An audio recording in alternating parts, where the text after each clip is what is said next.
नमस्कार. मी भाऊ तोरसेकर. तुम्ही बघत आहात प्रतिपक्ष. मित्रांनो, काल म्हणजे 2 तारीखला एका पत्रकाराचा फोन आला होता. त्याच्याशी अधूनमधून माझा संवाद होत असतो. त्याचे सगळे व्हिडिओ, त्याचं सगळं विवेचन असतं. हे उद्धव समर्थनाचं असतं आणि तरीही तो माझ्याशी चांगलं बोलतो. आमचा संवाद चांगला होतो. अनेकदा मी त्याला मुद्दे पण सांगतो की उद्धवच्या समर्थनार्थ किंवा उबाठा शिवसेनेच्या फायद्यासाठी या गोष्टी कमीत कमी बोला. किंबहुना तुमच्यासारखे लोक उद्धव ठाकरे किंवा भाजप विरोधी पक्षांना बुडवतायत असं पण मी ठासून त्याला सांगतो की तुमच्या लाडक्या पक्षांची नेत्यांची चूक होत असेल तर ती चूक त्याला दाखवणं हे त्याच्या कल्याणाचं आहे. त्याच्या चुकांवर पांघरून घालणं हे त्याचं नुकसान करणार आहे असं मी सांगत असतो. त्यांनाही हसत हसत का होईना ते स्वीकारावं लागतं, कारण वस्तुस्थिती आहे. आणि काल जेव्हा त्याचा फोन आला होता, त्या 2-4 दिवस आधी मी त्याशी बोलताना त्याला म्हटलं होतं की उबाठा शिवसेना परत नव्याने उभं करणं अवघड काम नाहीये, पण मेहनतीचं काम आहे. अशक्य नाहीये. मेहनत तुम्ही करणार असाल तर अशक्य नसतं. पण तुम्हाला मेहनत करायची नसेल तर एक पाय आपला उचलून पहिलं पाऊल टाकणं हे सुद्धा अवघड आणि अशक्यच असतं, कारण तुमची इच्छा नसते. आणि ते सांगताना मी त्याला कोण कोण शिवसेनेत बाळासाहेबांच्या कालखंडामध्ये ज्यांनी आज दिसणारी शिवसेना किंवा गेल्या 20, 25, 30 वर्षामध्ये गाजलेली जी शिवसेना आहे ती उभारणारे अनेक जण आज सुद्धा हयात आहेत. मुंबई ठाण्यापर्यंत 20-25 वर्ष अडकलेली जी शिवसेना होती ती मुंबईच्या पलीकडे मराठवाडा, उत्तर महाराष्ट्र, विदर्भापर्यंत आणि कोकणापर्यंत घेऊन जाणारे जे धडाडीचे आरंभकालीन शिवसैनिक होते किंवा दुसऱ्या पिढीतले शिवसैनिक होते, ज्याच्यामध्ये नारायण राणे असतील, दिवाकर रावते असतील, सुभाष देसाई असतील, गजानन कीर्तीकर असतील, असे जे शिवसैनिक होते त्यांनी मुंबईच्या पलीकडची शिवसेना उभी केली. अगदी पोराटोरांपासून वानर सेनेतून शिवसेना घडवली असं म्हटलं तरी हरकत नाही. 87, 88, 90 या काळामध्ये आज जे शिवसेनेतले मोठे नेते म्हणून मराठवाडा, विदर्भ किंवा कोकणातले मिरवतात, ही सगळी पोरं टोरं होती 90च्या आसपास. बघता बघता त्यातली ती पोरं आमदार झाली. मला आठवतं 90 मध्ये जे मराठवाड्यातून निवडून आलेले आमदार होते त्यापैकी 6-7 आमदार मला असं आठवतं की त्या ऑल इंडिया रेडिओच्या समोर जे आमदार निवास आहे त्यामध्ये यातले 4-5 आमदार गावातून एसटीने आलेली चटणी भाकर अगत्याने एकत्र खाताना मी त्या आमदार निवासात बघितले. ती पोरं टोरं ज्यांच्याकडे गावातले राजकारणी, तालुक्यातले, जिल्ह्यातले राजकारणी गंभीरपणे बघत नव्हते, अशी पोरं टोरं बाळासाहेबांच्या या दिग्गज शिवसैनिकांनी आमदार म्हणून उभी केली. आणि ते सगळेच्या सगळे आता काळाच्या पडद्याआड गेले तसं मानायचं कारण नाही. आज सुद्धा माझ्या माहितीप्रमाणे 2-4 लोक असे आहेत की त्यांना पुढे केलं तर नव्याने उबाठा शिवसेना उभी राहू शकेल. हा, पण त्यांना काम करायला दिलं पाहिजे. आपली जी अक्कल नाहीये ती कोणीही उबाठामध्ये आजचे जे कोणी महान ज्येष्ठ नेते आहेत सगळेच्या सगळे त्यांनी आपली अक्कल न पाजळता या जुन्या जाणत्या शिवसैनिकांना जे अजूनही उद्धवकडे उरलेत त्यांना मोकळा हात दिला, मोकळं रान दिलं तर ते आज सुद्धा शिवसेना नव्याने उभे करू शकतात. पुढच्या 10 वर्षामध्ये एक धडाडीची शिवसेना उबाठा या नावाने उभी राहू शकते. अट एकच आहे, जसं त्या काळातल्या दिवाकर रावते, कीर्तीकर किंवा सुभाष देसाई वगैरे यांच्या कामामध्ये बाळासाहेब ढवळाढवळ करत नव्हते, अजिबात ढवळाढवळ करत नव्हते. तिथे कोण शाखा प्रमुख नेमलाय, कोण विभाग प्रमुख नेमलाय, कोण तालुका प्रमुख नेमलाय, याच्यामध्ये बाळासाहेबांनी कधीही ढवळाढवळ केली नाही. यांना संघटना उभं करायला पाठवलं, कारण हे मुंबईत घडलेले शिवसैनिक होते. शिवसेनेची मूळ क्षमता, गुणवत्ता, भूमिका यामध्ये मुरलेले लोक होते. त्यांनी ती शिवसेना उभी केली आणि त्यातले 4-5 लोक आज सुद्धा हयात आहेत, इव्हन उद्धव ठाकरेंच्या सोबत आहेत.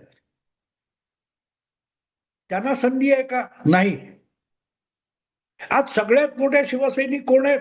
तर सुषमा अंधारे आहेत, आहे की नाही? मग उभाटा शिवसेना परत आपल्या पायावर उभी कशी राहणार?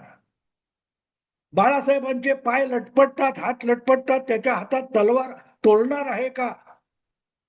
अशी आपली अक्कल पाजळणाऱ्या सुषमा अंधारे जर आजच्या सगळ्यात ज्येष्ठ आणि निष्ठावान शिवसैनिक असतील, तर उभाटा शिवसेना कुठल्या पायावर उभी राहणार? ज्यांना वार्धक्याने बाळासाहेबांचे हातपाय कापत होते, एवढेच बाळासाहेब कळलेत. अशी मंडळी नवी शिवसेना उभी करू शकत नाही. कारण बाळासाहेबांची शिवसेना उभे करणारे एकापेक्षा एक फरडे वक्ते वगैरे नव्हते, सभा गाजवणारे नव्हते, सभा उधळणारे होते. हा फरक लक्षात घेतला पाहिजे. आणि म्हणून मी या पत्रकाराला समजावलं की तुम्ही जर त्यांचं समर्थन हित उभाठा शिवसेनेचं हित व्हावं असं तुम्हाला वाटत असेल, तर अशा लोकांना उद्धव ठाकरेंनी पुढे आणावं, या दृष्टीने तुमचे व्हिडिओ बनवा, लेख लिहा, जे काय करायचं ते करा. कारण आजची शिवसेना ही उद्धव ठाकरेंसाठी शोले सिनेमातला अमिताभ बच्चन बनलेली आहे आणि तीच उद्धव ठाकरेंना शिवसेना वाटते. ही उद्धव ठाकरेंची समस्या आहे. तुम्हाला आठवतं ना, शोले सिनेमामध्ये जय आणि वीरू ही जोडी आहे. अमिताभ बच्चन मला वाटते त्यातला जय, आणि तो धर्मेंद्रचा कट्टर मित्र आहे तुरुंगापासूनचा. आणि मग हेमा मालिनीची प्रेम प्रकरण तयार होतं धर्मेंद्रचं, तर त्या हेमा मालिनीच्या मावशीकडे धर्मेंद्रच्या वतीने हेमा मालिनीचं स्थळ मागणी घालायला धर्मेंद्रचा भाऊ म्हणून किंवा घरचा म्हणून अमिताभने जावं असं धर्मेंद्र सांगतो. आणि तिथे जाऊन हेमा मालिनीच्या मावशीकडे ज्या प्रकारे लग्नाची बोलणी करतो अमिताभ बच्चन, त्यापेक्षा आजचे बहुतांश मराठी पत्रकार जे उद्धव ठाकरेंचे समर्थक आहेत ते वेगळं बोलत नाहीत. आठवतं काय ते प्रकरण? फारशी चर्चा न झालेला तो शोले सिनेमातला प्रसंग आहे. क्या करता है बच्चा? नहीं, बाकी काम करता है लेकिन लड़कियों को कभी कभी छेड़ता है. अरे लड़कियों को छेड़ता है? नहीं नहीं, कभी कभी थोड़ी शराब पी तो हो जाती है गड़बड़. शराब भी पीता है? नहीं नहीं, शराब कहाँ पीता है, शराब कहाँ पीता है? अगर जुए में 4 पैसे मिल जाए तो शराब पिएगा ना. ओ शराब पीता है, ती मावशी म्हणते. नहीं नहीं, कभी शराब पिएगा, कभी शराब पिएगा. डाके डालने से समय मिल जाए तो शराब पिएगा ना. डाका भी डालता है? नहीं नहीं नहीं, डाका भी क्या डालता है, जेल से बाहर हो तो डाका डालेगा ना. या प्रकारे अमिताभ बच्चन त्या हेमा मालिनीच्या मावशीला आपल्या मित्राचं जे कौतुक सांगतो, त्यापेक्षा एक तरी मराठी पत्रकार जो उद्धव ठाकरेंचा समर्थक आहे तो उद्धव ठाकरेंचं कौतुक करतो का? बघा बघा, तिकडे एकनाथ शिंदे पायाला भिंगरी लावून सतत महाराष्ट्रभर दौरे करत असतात.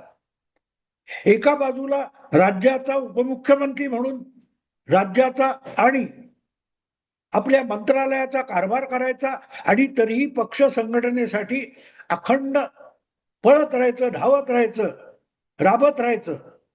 म्हणजे कौतुक एकनाथ शिंदेचं करायचं की बघा ते किती काम करतात, आणि मग त्याच्या तुलनेमध्ये उद्धव ठाकरे मातोश्रीच्या बाहेरच पडत नाहीत हे सांगायचं. याला काय म्हणायचं मित्रांनो? हे सगळं उद्धव ठाकरेंनी करायला पाहिजे जे एकनाथ शिंदे करतात. म्हणजे एकनाथ शिंदे करतात हे चांगलं काम आहे, पण तितकं चांगलं काम उद्धव ठाकरेंना करायचंच नाही हे उद्धव ठाकरेंचं समर्थन करणारे पत्रकार जेव्हा सांगतात, आणि हे सगळ्याच्या सगळ्या मराठी माध्यमात पसरलेले, त्यांचं दुखणं इतकंच आहे की एकनाथ शिंदे जितके राबतात तितके उद्धव ठाकरे राबत नाहीत, आणि तरी उद्धव ठाकरेंचं गुणगान करण्याची नामुष्की आपल्यावर येते. उद्धव ठाकरेंचा कुठलाही गुण, हे सगळेच्या सगळे मराठीमध्ये पसरलेले सगळेच्या सगळे उद्धव समर्थक पत्रकार जे बोलतात लिहितात ते तुम्ही बारकाईने ऐकलं तर तुमच्या लक्षात येईल की उद्धव ठाकरेमध्ये एकही असा चांगला गुण नाहीये की ज्यामुळे उबाठा शिवसेना नव्याने आपल्या पायावर उभी राहू शकेल. एवढं एक वाक्य सोडून ते बाकी सगळं बोलतात. उद्धव ठाकरेंना पक्षाच्या मुळे सत्तेमुळे मिळणारे सगळे फायदे हवेत, पण त्यासाठी कुठलंही काम करायचं नाही ही उद्धव ठाकरे यांची कार्यशैली आहे, एवढं कोणी बोलणार नाही. जे सगळंच्या सगळं एकनाथ शिंदे करतात त्यांच्याकडे ते आहे हे सांगायचं. मग हे उद्धव ठाकरेंकडे का नाही? कान पकडून उद्धव ठाकरेंना यापैकी कोणीही एक जण विचारत नाही की जर तुमची प्रकृती चांगली नसेल, तब्येत चांगली नसेल, तुम्हाला हिंडता फिरता येणार नसेल, तर पक्षाचं अध्यक्षपद का अडवून बसलंय? द्या आदित्यकडे, ज्या तुमच्या अत्यंत विश्वासू माणसाकडे. बाळासाहेब ठाकरे शिवसेना प्रमुख होते, अखेरच्या क्षणापर्यंत सोडा, शेवटची 4-5 वर्ष त्यांना मुंबईतल्या मुंबईत फिरून सुद्धा सभा घेणं शक्य नव्हतं. पण जी हुकूमत होती त्यांच्या शब्दामुळे त्यांच्या अनेक सहकाऱ्यांना मिळणारं उत्तेजन आणि प्रेरणा होती, त्याचा मागमूस उद्धव ठाकरेंकडे आहे का? नाहीये. मग तो लपवण्यासाठी ठाकरे ब्रँड नावाची एक चादर घ्यायची आणि उद्धव ठाकरे यांच्या सगळ्या नाकर्तेपणावर ती घालत राहायची, ती झाकत राहायची. यातून उद्धव ठाकरेंच्या पक्षाचा उत्कर्ष होऊ शकत नाही. आणि मग तो लपवण्यासाठी आपला मित्र धर्मेंद्र किंवा वीरू हा अत्यंत वाया गेलेला आहे, गुंड आहे, नाकर्ता आहे, कर्तबगार नाहीये, हे झाकण्यासाठी ज्या प्रकारचं वर्णन हेमा मालिनीच्या मावशीकडे अमिताभ बच्चन करतो, त्यापेक्षा ठाकरे ब्रँडचे जे विक्रेते आहेत, सेल्समन आहेत, मार्केटिंग करणारे आहेत, ते वेगळं बोलतात असं तुम्हाला दिसतं का? तुम्ही प्रत्येकाने विचार करा. मला काय वाटतं सोडून द्या. पण या सगळ्या पत्रकारांची मी जेव्हा त्या शोलेतल्या अमिताभ बच्चनशी तुलना करतो, जयशी तुलना करतो, तेव्हा तुमच्या लक्षात येईल की त्यांनाही कळते आपण खोटं बोलतोय. अमिताभ बच्चनला माहिती नव्हतं का आपण कसा हेमा मालिनीसाठी धर्मेंद्र हा सर्वोत्तम नवरा आहे? हे सांगतोय ते दादांत खोट आहे हे अमिताभला माहिती होतं. पण अमिताभ ज्या उलट्या भाषेमध्ये बोलतो, त्या भाषेमध्ये तुम्ही बोललात तर जसा त्या अमिताभच्या सगळ्या डायलॉग बाजीतून विनोद तयार होतो, प्रेक्षक हसायला लागतात, त्यापेक्षा उद्धव ठाकरेंच्या समर्थक पत्रकारांनी उद्धव ठाकरेंचं केलेलं कौतुक बघून विनोदापेक्षा काही निर्माण होत नाही, काही निर्माण होत नाही. जर तुम्ही खरोखरच हितचिंतक असाल उद्धव ठाकरेंचे, तर त्यांचे कान पिचक्या द्या, त्यांना करण्यासारखं खूप आहे. आज महाराष्ट्रामध्ये विरोधी पक्ष म्हणून काम करण्यासारखे खूप आहे, स्कोप आहे, स्पेस आहे. फक्त विधानसभेमध्ये आमदार कमी झाले, म्हणून विरोधी पक्ष विकलांग होत नसतो. 1978 पर्यंत महाराष्ट्राच्या विधानसभेमध्ये तुम्ही बघाल तर 200-250 पैकी 200 सव्वा 200 काँग्रेसचे एका पक्षाचे आमदार असायचे. विरोधी पक्ष जे होते काही 4-5 त्यांचे कोणाचे 12, कोणाचे 8, कोणाचे 17 एवढेच सगळे मिळून 50-60 विरोधी आमदार आले. विपक्ष संपला.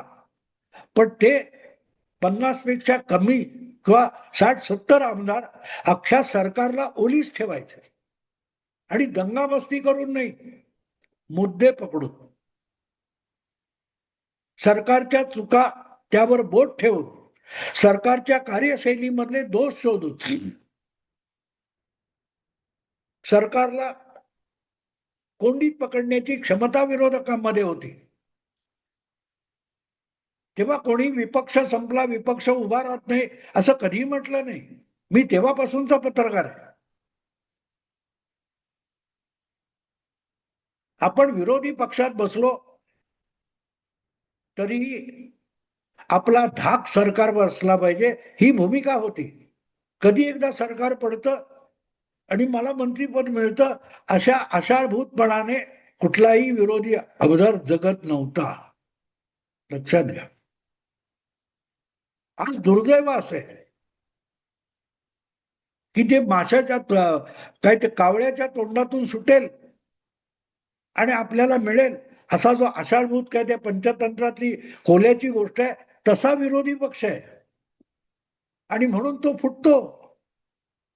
आणि अशा पक्षांचं नेतृत्व करणारे उद्धव ठाकरे हे शिवसेनेत सत्तेनंतर आले. त्यामुळे संघर्षाची शिवसेना उद्धव ठाकरेंना माहिती नाहीये. त्यांची असली खोटी चमचेगिरी करणारे जे पत्रकार आहेत ते अमिताभचा अभिनय चांगला करतात, पण त्याचा उद्धव ठाकरेंना किंवा त्यांच्या पक्षाला काडी मात्र फायदा होणार नाही. त्यांनी केलेली कौतुकं बघा, ती किती पोकळ आहे ती त्यांनाही माहिती आहे आणि तुम्ही ऐकलं तरी तुम्हाला कळतं. ते खरोखरच उद्धव यांचे हितचिंतक असतील तर मला असं वाटतं की त्यांनी उद्धव ठाकरेंना कानपिचक्या दिल्या पाहिजेत. मी भाजपचा समर्थक आहे, लपवत नाही, पण वेळोवेळी भाजपला देवेंद्र फडणवीसांना सुद्धा माझ्या व्हिडिओतून कानपिचक्या देत असतो. भाजपच्या नेत्यांनाही कान पकडत असतो.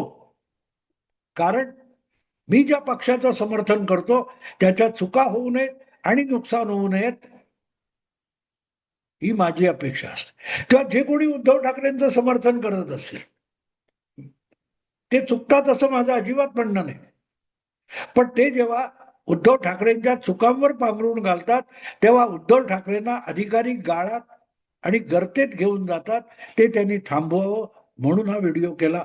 आवडला लाईक करा, शेअर करा आणि प्रतिपक्षाला सबस्क्राईब करा. नमस्कार.